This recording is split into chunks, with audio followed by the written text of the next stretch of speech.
thousands of Central American migrants resumed an arduous trek toward the U.S. border Monday, with many bristling at suggestions there could be terrorists among them and saying the caravan is being used for political ends by U.S. President Donald Trump. The caravan's numbers have continued to grow as they walk and hitch rides through hot and humid weather, and the United Nations estimated that it currently comprises some 7,200 people, many of whom intend to continue the march north. However, they were still at least 1,140 miles, 1,830 kilometers, from the nearest border crossing, McAllen, Texas, and the length of their journey could more than double if they go to Tijuana, San Diego, the destination of another caravan earlier this year. That one shrank significantly as it moved through Mexico, and only a tiny fraction, about 200 of the 1,200 in the group, reached the California border.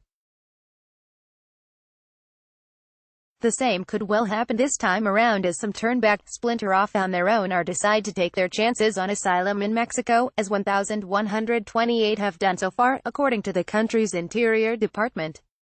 Moises Castillo, while such caravans have occurred semi-regularly over the years, this one has become a particularly hot topic ahead of the November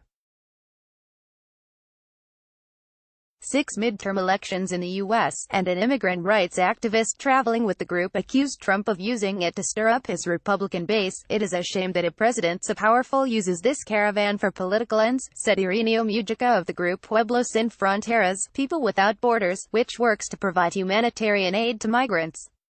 Some have questioned the timing so close to the vote and whether some political force was behind it, though by all appearances it began as a group of about 160 who decided to band together in Honduras for protection and snowballed as they moved north. "No one is capable of organizing this many people," Mujica said, adding that there are only two forces driving them: hunger and death. Earlier in the day, Trump renewed threats against Central American governments and blasted Democrats via Twitter for what he called pathetic immigration laws. In another tweet, he blamed Guatemala, Honduras and El Salvador for not stopping people from leaving their countries. "We will now begin cutting off, or substantially reducing, the massive foreign aid routinely given to them," he wrote. A team of AP journalists traveling with the caravan for more than a week has spoken with Hondurans, Guatemalans and Salvadorans, but has not met any Middle Easterners, who Trump suggested were mixed in with the Central American migrants. It was clear, though, that more migrants were continuing to join the caravan. Ana Luisa España, a laundry worker from Chiquimula, Guatemala, joined the caravan as she saw it pass through her country. "Even though the goal is to reach the U.S. border," she said, "we only want to work, and if a job turns up in Mexico, I would do it. We would do anything, except bad things." Dennis Omar Contreras, a Honduran-born caravan leader also with Pueblos Sin Fronteras, said accusations that the caravan is harboring terrorists should stop. "There isn't a single terrorist here," Contreras said. "We are all people from Honduras, El Salvador, Guatemala and Nicaragua. And as far as I know there are no terrorists in these four countries, at least beyond the corrupt governments." The migrants, many of them with blistered and bandaged feet, left the southern city of Tapachula in the early afternoon Monday under a burning sun bound for Jictla, about 25 miles 40 kilometers away. In interviews along the journey, migrants have said they are fleeing widespread violence, poverty and corruption. The caravan is unlike previous mass migrations for its unprecedented large numbers and because it largely sprang up spontaneously through word of mouth. Carlos Leonidas Garcia Urbina, a 28-year-old from Toco, Honduras, said he was cutting the grass in his father's yard when he heard about the caravan, dropped the shears on the ground and ran to join with just 500 lempiras, $20, in his pocket. "We are going to the promised land," Garcia said, motioning to his fellow travelers.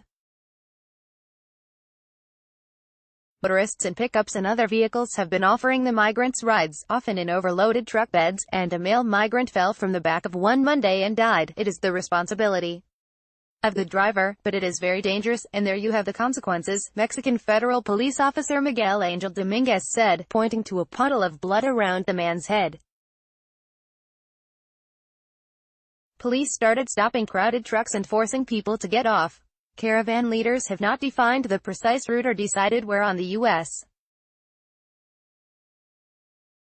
or they want to arrive, but in recent years most Central American migrants traveling on their own have opted for the most direct route, which takes them to Reynosa, across from McAllen. Late Sunday, authorities in Guatemala said another group of about 1,000 migrants had entered that country from Honduras.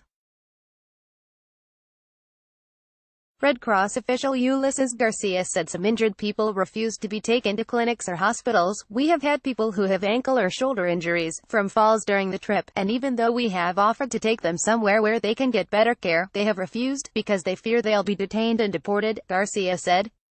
Roberto Lorenzana, a spokesman for El Salvador's presidency, said his government hopes tensions over the caravan decrease after the U.S. elections. Ice castles. We have confidence in the maturity of United States authorities to continue strengthening a positive relationship with our country, Lorenzana said.